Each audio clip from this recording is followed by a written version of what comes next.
Good evening.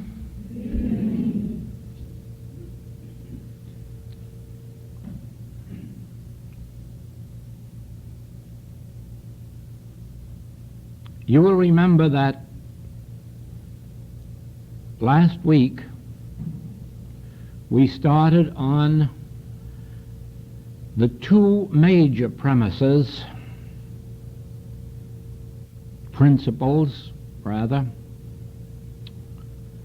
which are unique to the message of the infinite way, and upon which the healing principles are established. As you know, the subject of spiritual healing is a broad one, and these days it includes not only spiritual healing, mental healing, psychological healing, faith healing. All of these nowadays are embraced under the same title as spiritual healing.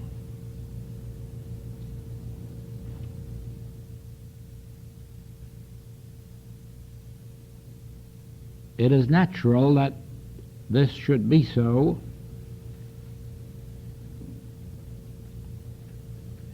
because when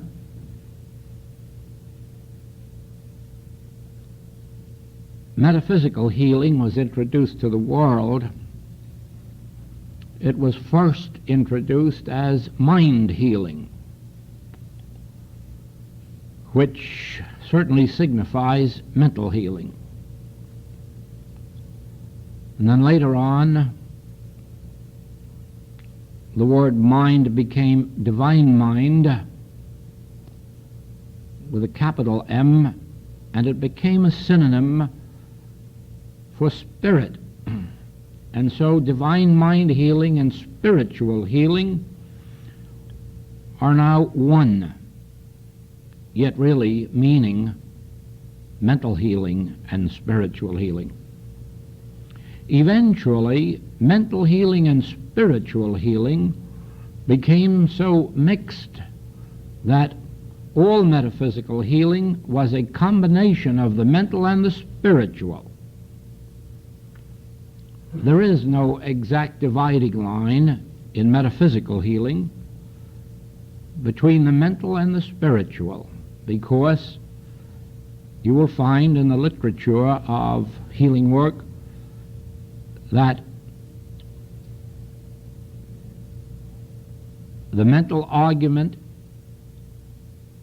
the activity of the mind, enters into spiritual healing as well as spirit itself.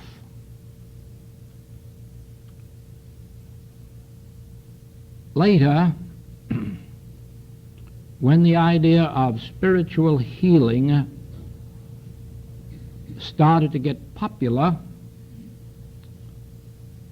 the evangelical healers, who were more or less known as faith healers, also adopted the term spiritual healing, which was their right because they were working with the Bible, they were working with prayer, and so they were fully entitled to the use of the term spiritual healing.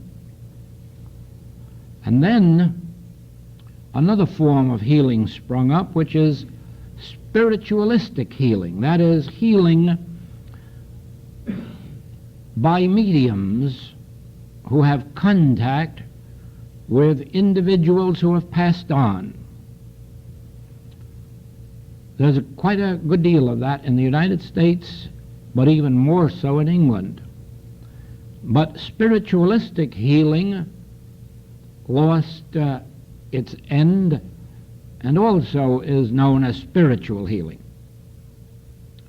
And so, when you hear that term spiritual healing, do not jump to the conclusion that you know exactly what is meant, because there is no way of your knowing what is meant except by learning who it is that says it. Now, this was well illustrated in England when the Church of England set up a committee to investigate for 5 years the subject of spiritual healing, and then to make a report on it. And last July they made that report, and in it they had the evidence that was given by faith healers, evangelical healers, spiritualistic healers, mental healers, Christian Science healers, unity healers. And strangely enough, they bulked it all under one heading: spiritual healing. Now, as you come to the message of the infinite way, you also hear that same term, spiritual healing. And we mean something far different than many of those other teachings, because the spiritual healing of which we speak is a healing based on certain specific principles of the infinite way. And therefore, we have no more right to the term spiritual healing than these others. Yet we have the same right that they have. But don't you be misled into believing that all metaphysical healing, or all healing that is not physical, is spiritual healing according to the principles of the infinite way. And therefore, and that is why we're having this work for this next 6 months, it is necessary, if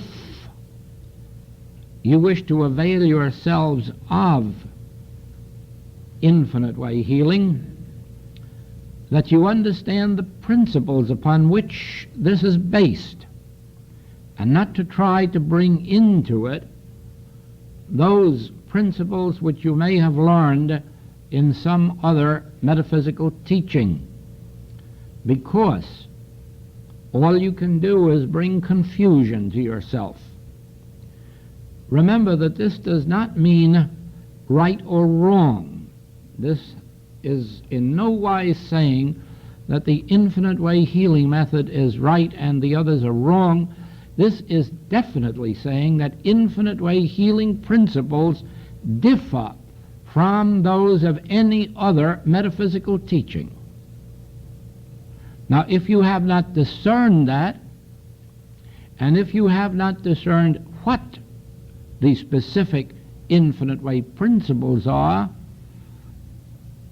this is a good time to make a start.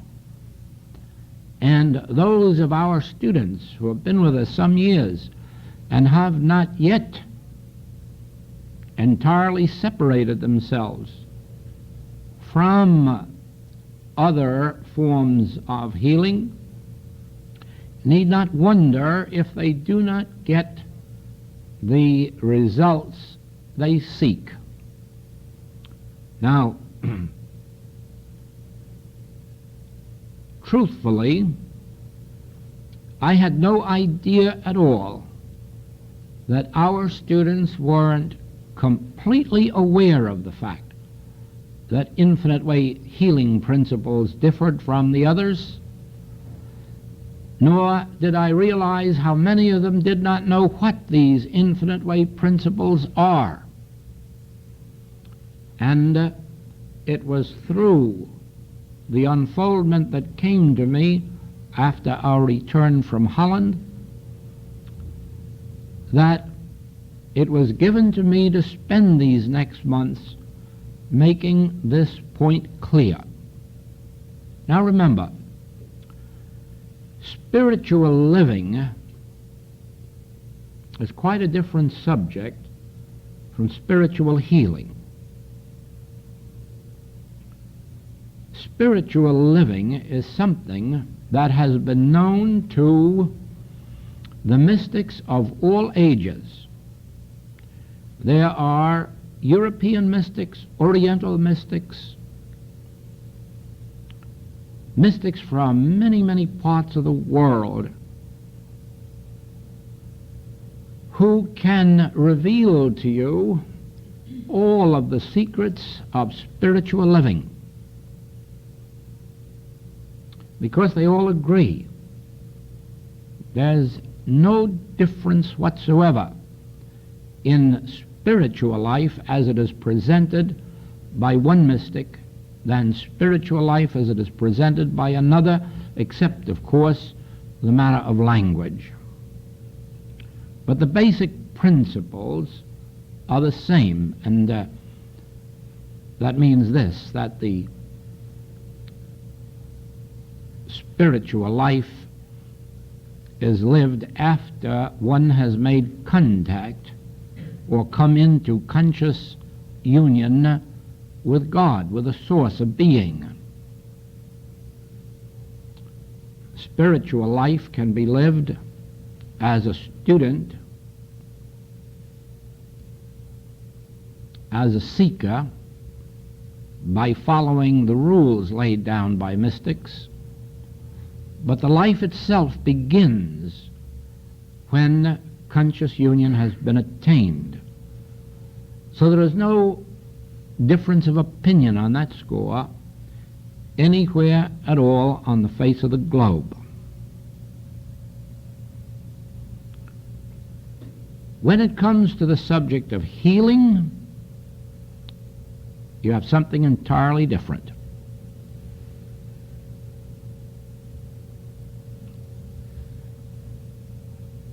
Probably throughout all time, there have been people who have attained that mystical experience, that touch of the Christ or conscious union with God, and felt an influence working in them that healed.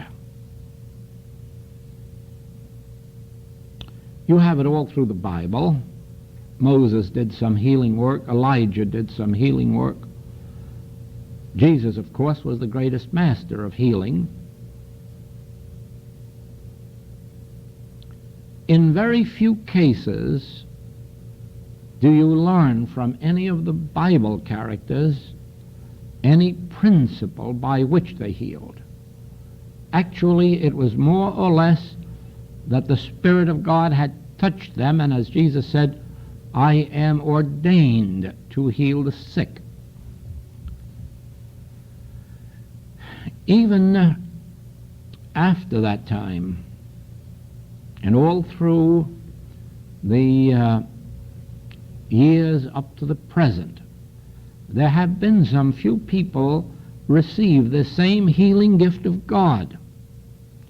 They did not necessarily know what the principle was, and therefore they were unable to teach it. They could do beautiful healing work, but they were unable to leave any students to carry on that work or to teach that work. Then, in the middle of the last century, when metaphysical work, metaphysical healing work, began as a general practice, it really started on almost hypnotic lines and gradually settled down into a form of suggestion. It was really mental suggestion healing. You are well, you are spiritual, you are perfect, you are in the kingdom of God, you are about your Father's business. Always somebody is projecting into your thought ideas of health and harmony and good, and eventually the mind yields and you feel better. And sometimes it is a complete healing, and sometimes it isn't. This is the form that metaphysical healing originally took.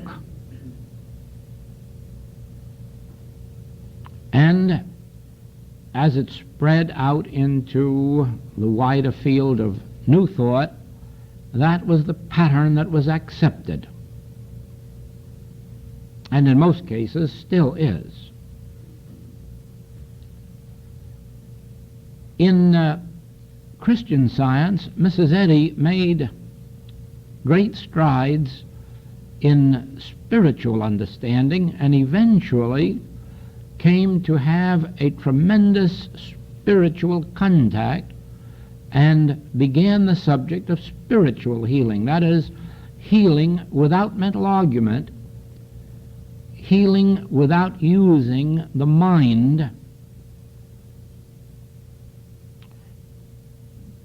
And probably this was the first introduction into the world of that form of spiritual healing,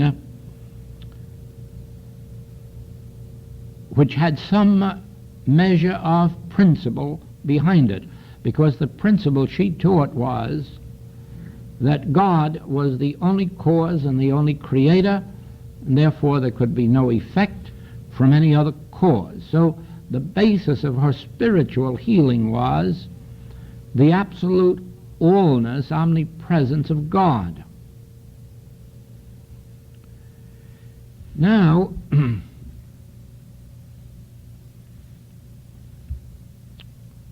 my entrance into the spiritual healing work was through a spiritual experience, and at a time when I knew nothing of any principle of healing or any method of healing. And so I was in the healing work for quite a long time without knowing how it happened or why above all people I should have been given that particular gift. But study, prayer, revelation brought into my experience some principles which have been glimpsed here and there by different ones, but never brought together as a specific healing principle. And it is for this reason that we have a message of the infinite way with specific healing principles, and of course with a sufficient degree of success that has enabled this message to go around the world, find acceptance without any promotion, without any advertising, without any organization, without any financing, merely on the word of mouth advertising of those people who have been healed or benefited enough to warrant them speaking of it. Now, we have no organization, and as long as I sit on this platform, we never will have one. And I do hope that all those who follow me will have the courage not to permit anyone else to form one. Because unless an individual is absolutely free to take this principle into their own consciousness and work with it, they will lose it. The very moment this becomes organized, if God forbid it ever does, be assured that you're within 20 years of losing the healing principle. And the reason is that in every organization there are some authorities. And instead of going into your own consciousness, taking the books themselves there for guidance, it becomes so easy to ask your neighbor, what about this? Or give me some lessons, and then you have something which is not from the source. That is what has happened before. That is what can happen again. Now, the first of these principles has to do with the nature of God.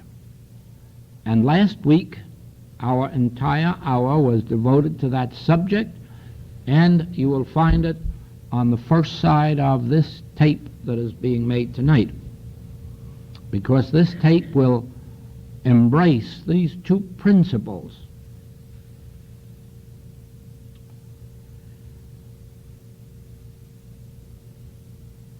Spiritual healing, which means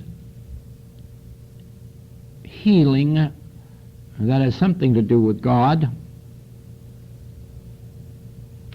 cannot come to an individual unless they know enough of the nature of God to be able to relax and not ask God for anything or expect anything of God beyond what God is already doing.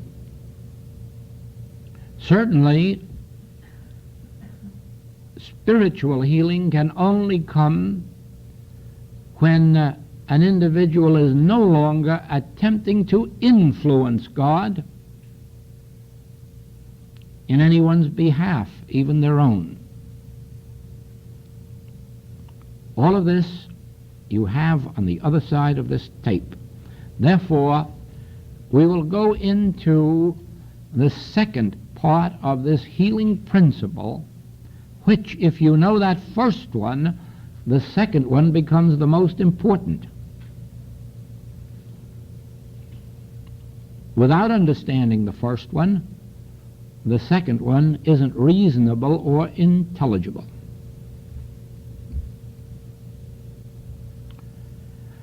This has to do with the subject that we call the nature of error, or the nature of evil.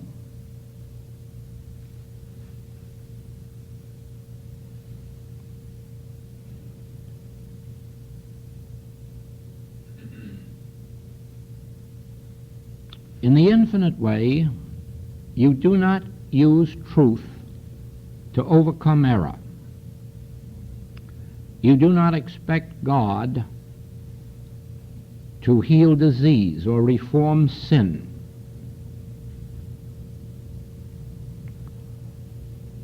Or to exchange lack for abundance.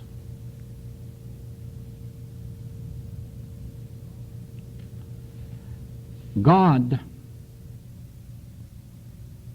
when you understand God, is already performing its functions.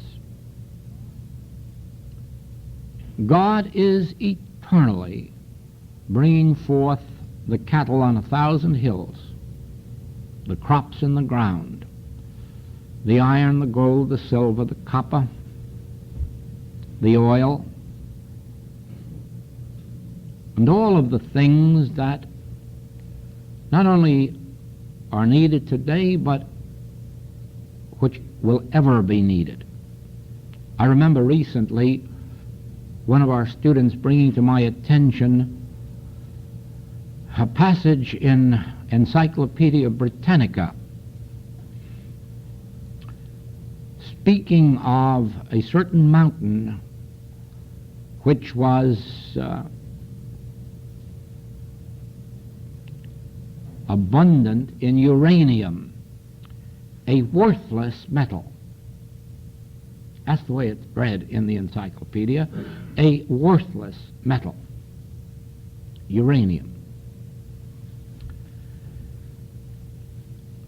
Humans may have had no value or set no value upon uranium, and therefore might have wondered how an all-infinite, intelligent God wasted time placing uranium in the ground. And you know, there was a time when oil was in the ground too, and it also was useless and valueless,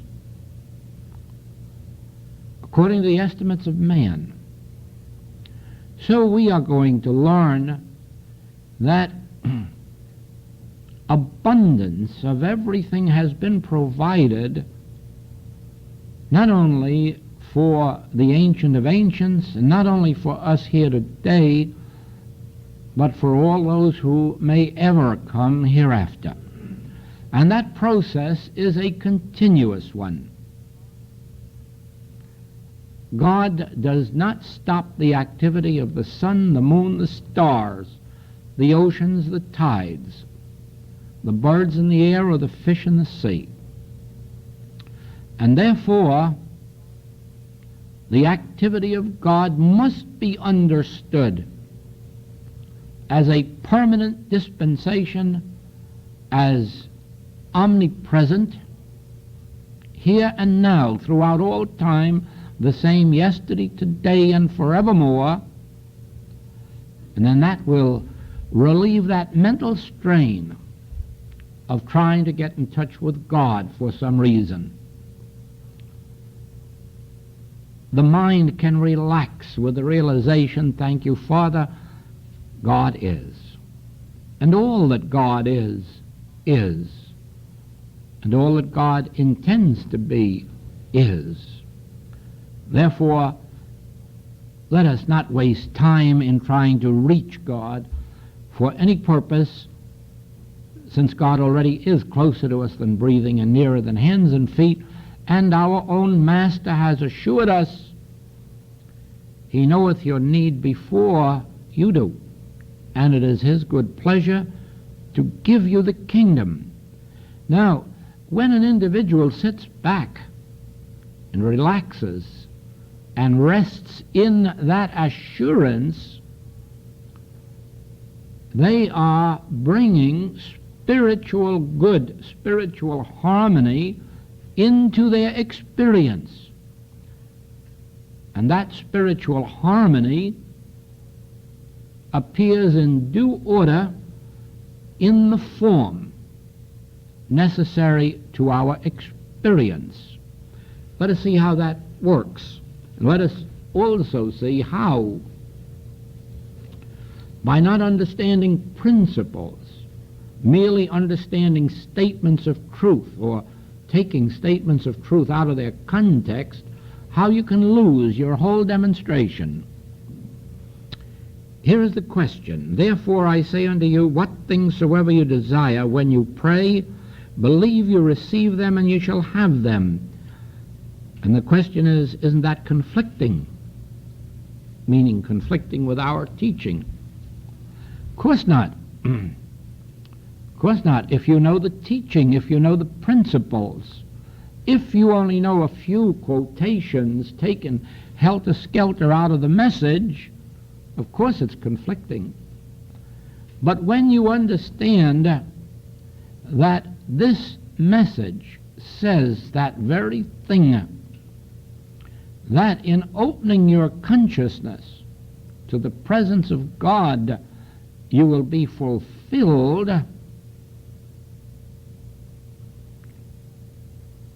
and you know right well that God is spirit. So there is no use of opening yourself to anything except that of a spiritual nature. You've already been told in the message not to take thought for what you shall eat or what you shall drink or wherewithal you shall be clothed. Then there is no conflict. In fact, it is the principle itself. When you sit in quiet, peace, calmness, assurance, realizing that God is forever pouring itself into visible manifestation, all you're doing then is asking, Father, reveal thyself to me. Father, reveal thy grace. Thy grace is my sufficiency. And as long as you are resting in the assurance that this is already being done, you are not asking God to do it, you're not begging God to start a program today, but you are relaxed. You're relaxed in the same way that if you want sunshine, you go out of doors and just stretch yourself, and you find yourself flooded, covered, surrounded with sunshine.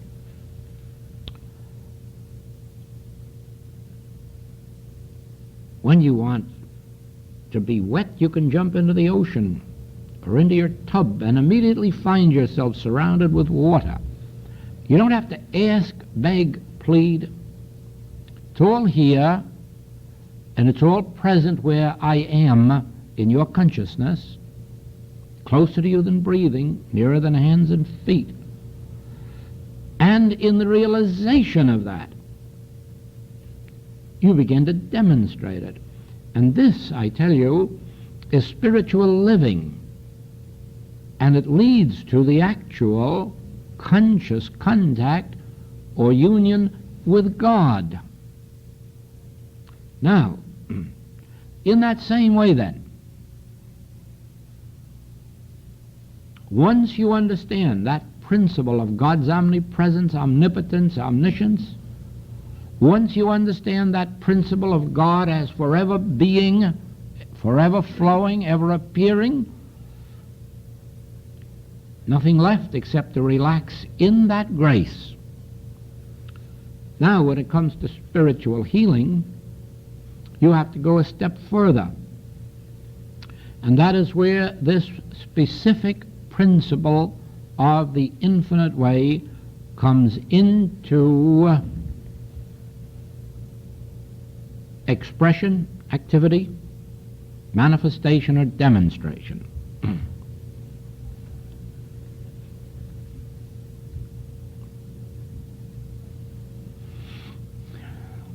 In the churches,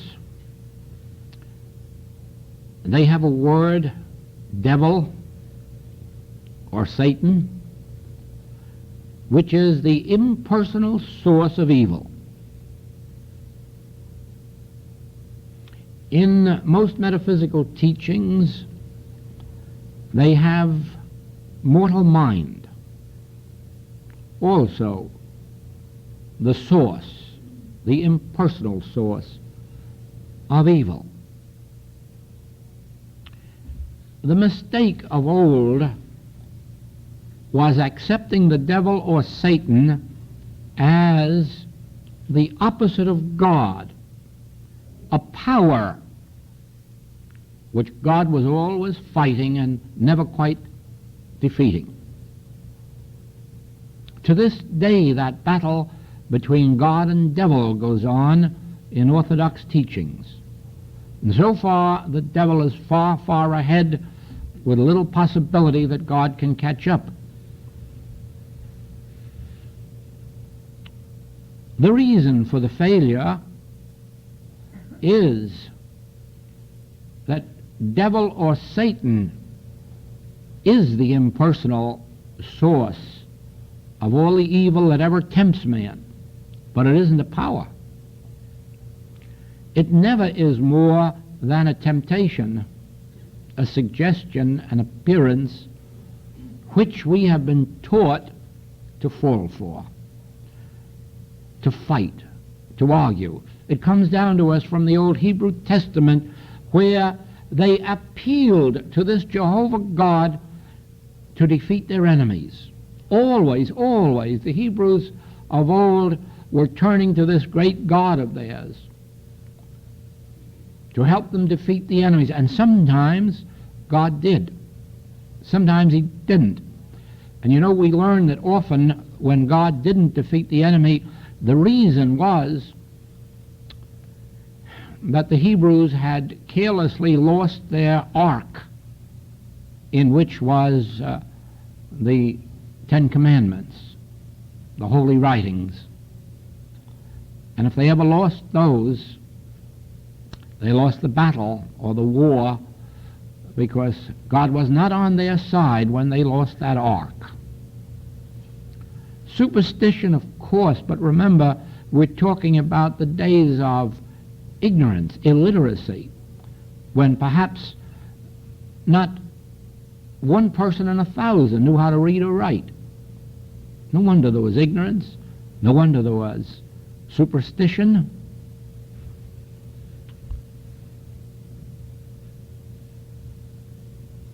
When the Master came, he changed that entire aspect of religion, but unfortunately the churches couldn't accept it. He brought to light the God of love, the God who never punishes, the God whom you can't implore to destroy your enemy.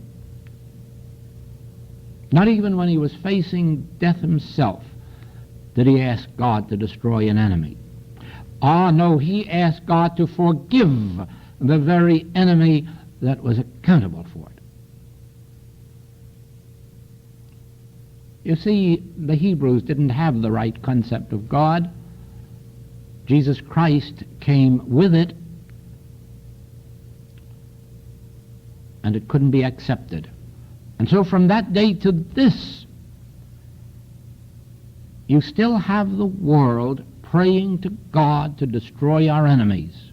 You still have God, you're praying to God to destroy our diseases, which are also enemies. Praying to God to destroy our sins, also our enemies. Sin hasn't lessened. I don't think disease has either. Some forms have, and then other new forms have come forth. Now, when we came to the metaphysical world,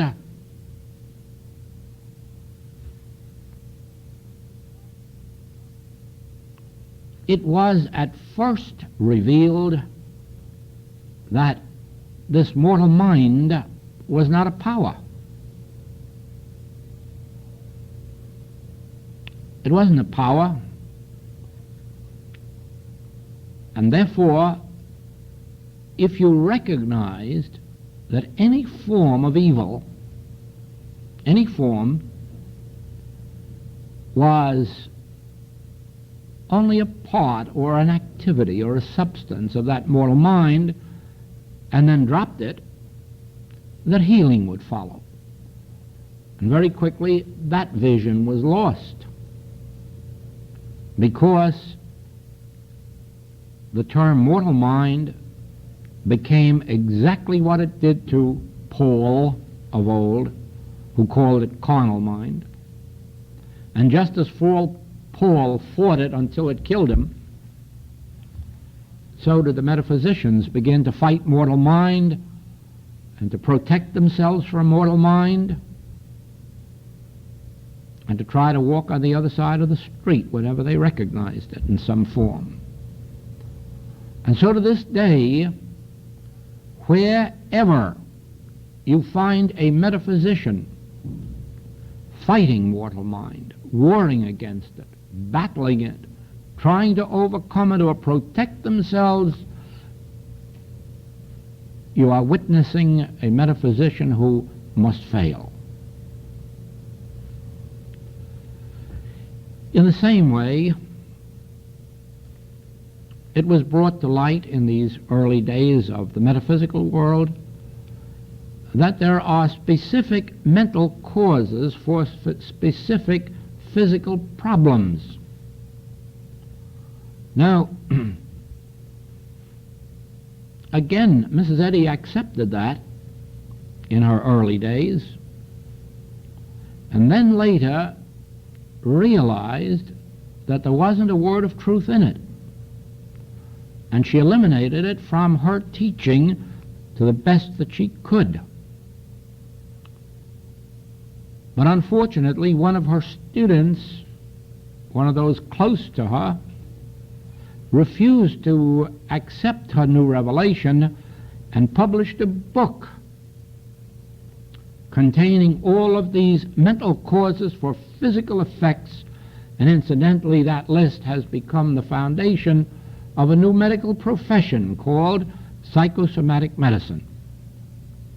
They have the identical list. Of course, their work is just as much of a failure as the work of all metaphysicians who believe that there is a specific mental cause for a specific physical disease. And that is why students who come to the Infinite Way and do not realize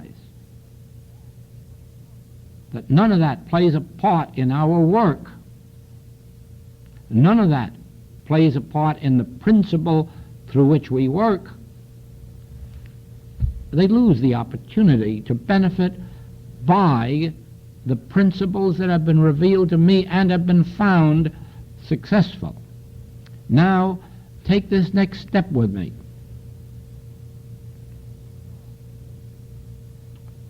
Regardless of the name or nature of the particular discord that confronts you, whether for yourself or your patients or your family, whether it is some form of sin or disease or lack or limitation, regardless of what form it is or nature, please remember, it has its basis in an impersonal, call it carnal mind or mortal mind if you like, or devil or Satan, give it any name you like, as long as you understand it to be an impersonal source. And then take the next step and realize, since God didn't create that source, it has no law. It has no life, it has no cause, no substance, no activity, no avenue, no channel of expression. In other words, it is a nothingness. It is exactly what Hezekiah called it, the arm of flesh. Don't go out to battle it. Just sit here. And they did, and they rested in his word. Then the enemy destroyed itself. Somewhere else in the scripture it's called the fleshly mind. The fleshly mind that is not of God. Therefore it has no God power, no God ordination, no God substance, no God activity. Again, a nothingness. Now, this enables you to withdraw from the battle so that you do not fight evil, but you come into the Sermon on the Mount. Resist not evil. Turn the other cheek. Put up thy sword. The moment that you can come into the presence of any form of evil with a relaxed mind, a mind that isn't going to jump right up and start battling it and denying it, you are ready to see it dissolve into its nothingness. But if you put up your mental sword and try to deny, to argue, to overcome, the minute you try to think of truth to meet it with, you're lost. You're lost. The way to approach any and every form of evil is with the realization the cause causeless, an appearance, an impersonal source of no power. Then you will find that you are working with the principle of the infinite way. For this is the healing principle of the message of the infinite way. We do not have a truth that overcomes your errors. We do not have a God that will reform you or heal you. We do not have a God that will support you or supply you. The God of the infinite way is already maintaining and sustaining your spiritual perfection. And all you have to do is to awaken from this belief in two powers and begin to honor God by respecting the first commandment. Thou shalt have no other gods. Thou shalt acknowledge no other powers. How can you fear an evil power if there is only one power, and that one power is God? It is only in the honoring of that first commandment that you can begin to perceive the healing principle of the infinite way. And of course, the second commandment of the Master is equally important. Love thy neighbor as thyself.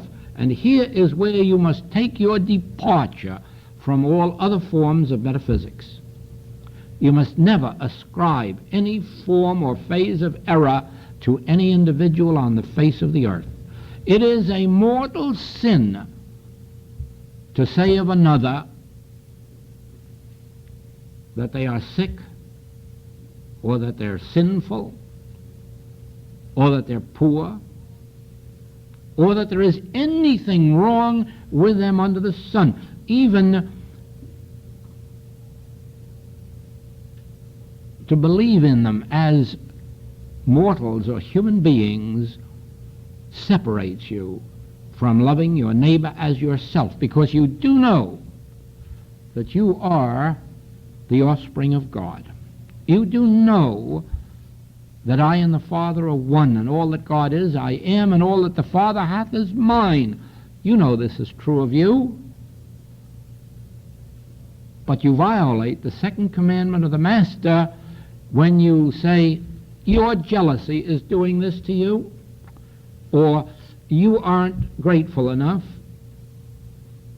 or you are too resentful. Every time you use that word you negatively, you are violating that commandment of loving thy neighbor as thyself. That doesn't take away from you your human judgment in the sense that you understand that there are some of us not fully showing forth that which we are. That is why you make a choice of your religious teachings or your religious teacher. You even make a choice of candidates when you go to the polls. Not because you are malpracticing anyone, because you know the truth about them. There isn't and never has been an individual on the face of the globe that wasn't the pure manifestation of God. But you also know that there are those who have no interest in accepting that estimate of themselves. And so when you're choosing your friends, or when you're choosing your teachers, or when you're choosing your elected officers, you have the right to be led to those who most nearly represent, in your mind, the spiritual ideal. And when not that, at least the human ideal. But for your living, and for your being healed, and for your healing, you must never malpractice another, even as you would not be malpracticed. And it is a malpractice. It is a direct malpractice to see in another anything other than the qualities of God. That is their true identity, even when to human sense they're not manifesting it, and even when they don't want to manifest it. Nevertheless, as far as you're concerned, that is their true identity. Now, even when you behold forms of error appearing as human beings, whether in the form of sickness or of sin or of lack, always remember this: in order to be helpful, and this is expected of you whether or not they ask for help, please recognize that whatever it is of an erroneous nature that they're manifesting has its seat not in them, in this impersonal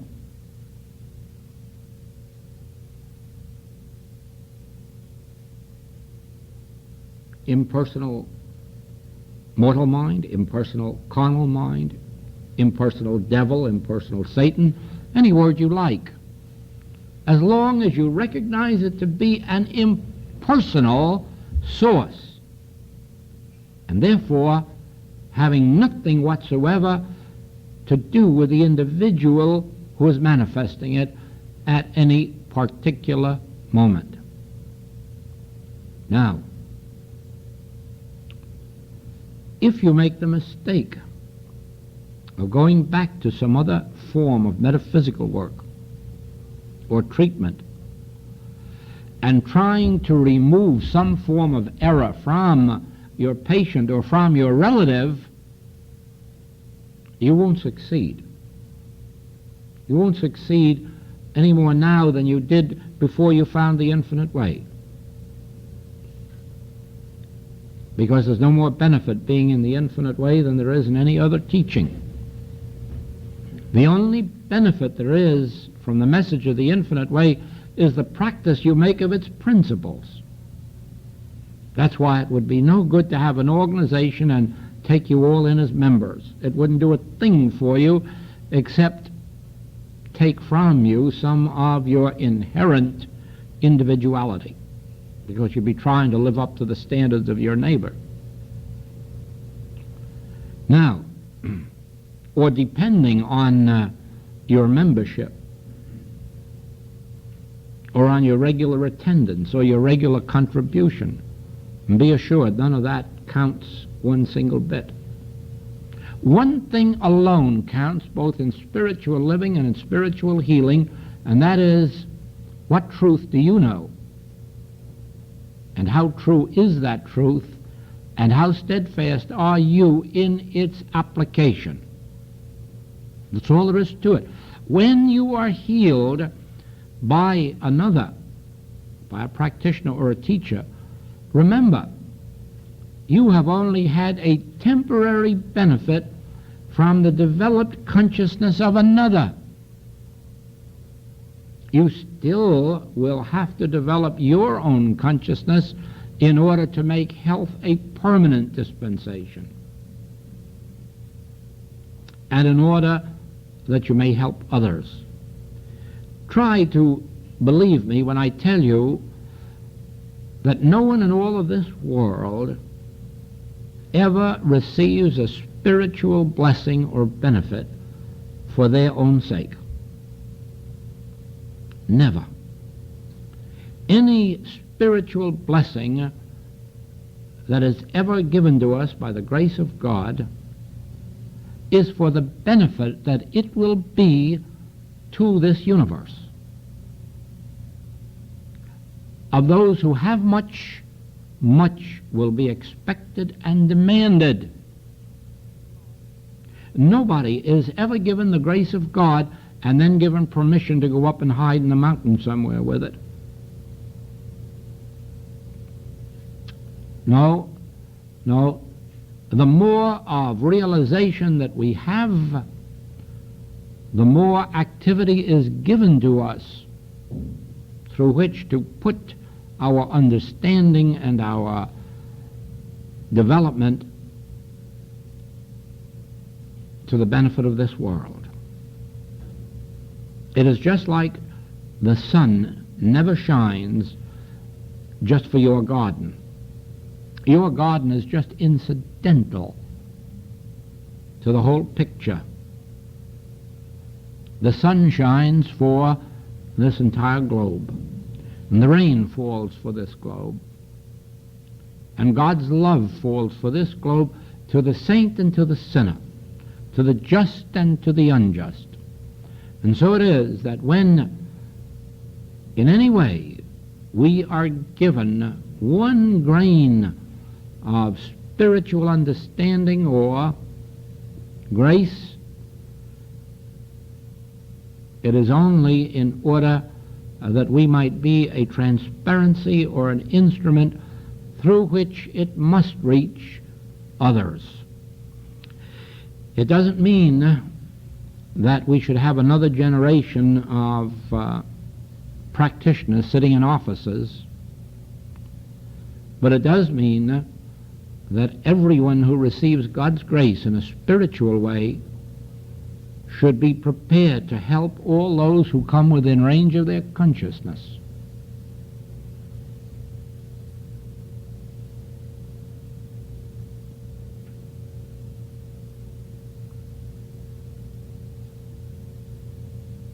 Now you can see why, if you've been studying this message and have not found the answers to your problems, you can see in just the range of this one tape a probable reason.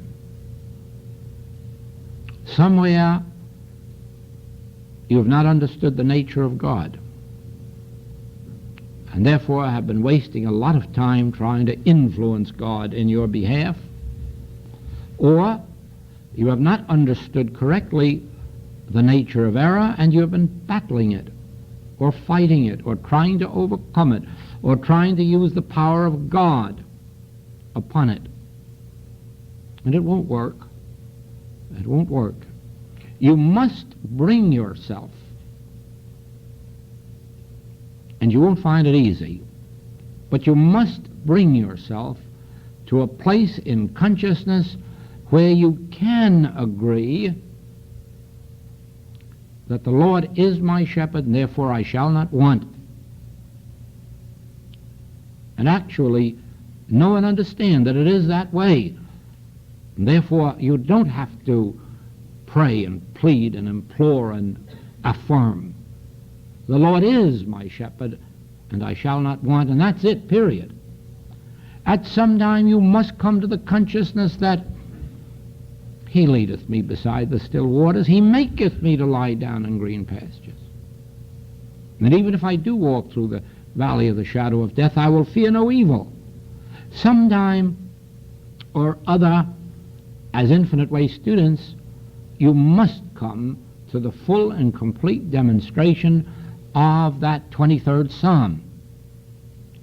And certainly you have it in our booklet in such a form that it makes it easy to relax and rest in it. And then you have to be able to look out of your eyes, and even if you see Judas Iscariot, say, Father, forgive them, they know not what they do. Even if you are looking at disease, you have to be able to do as Jesus did. What did hinder you? What power is there in that disease? Rise, pick up your bed, and walk. You have to be able to see the nothingness, the non-power of that which appearances say is terrifying.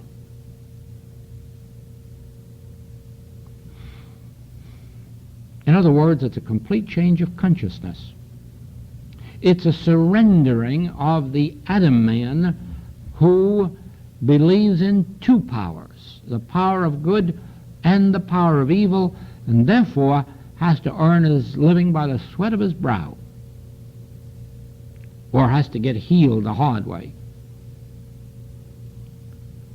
But the true understanding of that first Adam who knew God alone is power also perceives that whatever it is that appears in the form of sin, disease, death, lack, limitation, any of these and the infinite forms and varieties of them, place it back where it belongs, in that impersonal source, and then realize, since you weren't God created or God ordained, there's no law of God to support you, and walk away from it. And as you persist in it, you will develop that state of consciousness which is included in the Master's 2 commandments. Love the Lord thy God to such an extent that you don't believe God has ever empowered evil. Acknowledge that God is of such infinite power of good that no other power could have existence. And then take the next step and realize that your neighbor is the full and complete embodiment of the Christ, and only of the Christ qualities, and any other appearances really belongs back to that impersonal source which we are continuously nothingizing. And that, you see, is the entire story of our healing work. Almost wonder why we have to have a class. I don't know myself at the moment.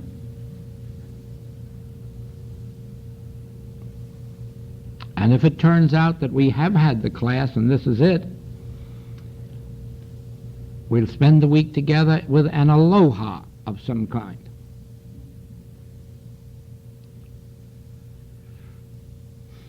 That's it. Thank you. Thank you.